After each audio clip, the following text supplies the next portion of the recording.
Sir, our government has always been sympathetic towards the employees and pensioners' issues.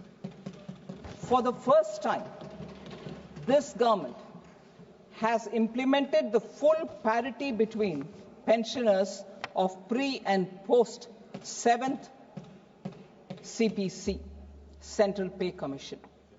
Thus, all pensioners of the central government who had retired before 1/1/2016 are now drawing the same pension as employees who retired before 1/1/2016. That's the first one.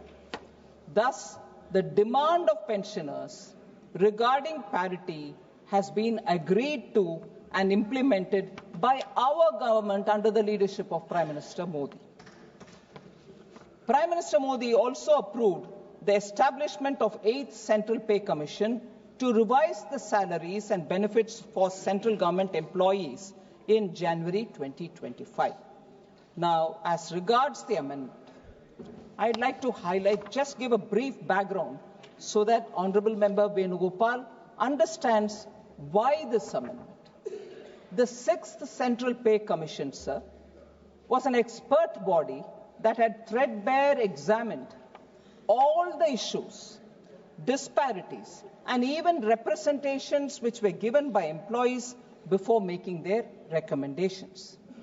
The 6th Pay Commission report was submitted in 2006.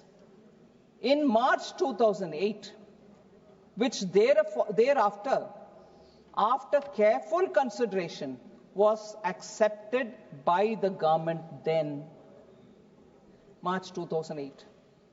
The manner of fixing pension, which was recommended by the 6th Central Pay Commission, was similar to the previous CPCs. So, it was accepted then by the government in March 2008.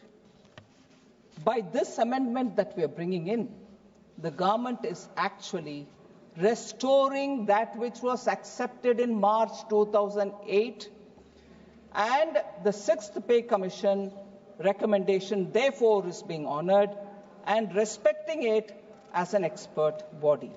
That is what is the objective and the aim of this amendment which is being introduced in this. So 2008, Honourable Member Venugopal will know the government accepted it, and it is that which we are restoring today. Yes, because if... Yes, I will. No, don't worry. I hear you. After 16 years. Oh, please, no.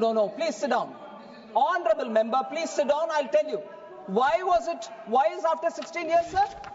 Several court cases were going on. We had to wait for the verdict to come.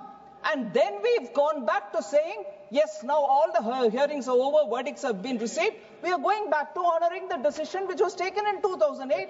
But in between there were litigation. How could I violate that? So, I am not misleading the House. Honourable Member Venugopal should please go back to analysing if I've said anything wrong, and if this necessary amendment is reflective of a decision taken during their government. Thank you. Well, if you can cast out, yes, if you've done several wrong, we talk about it. We don't shy away. But this decision, which was, I don't need to hide. I'm saying it openly. I'm saying it before you. If it wasn't in the court, I would have done it earlier. Thank you, sir.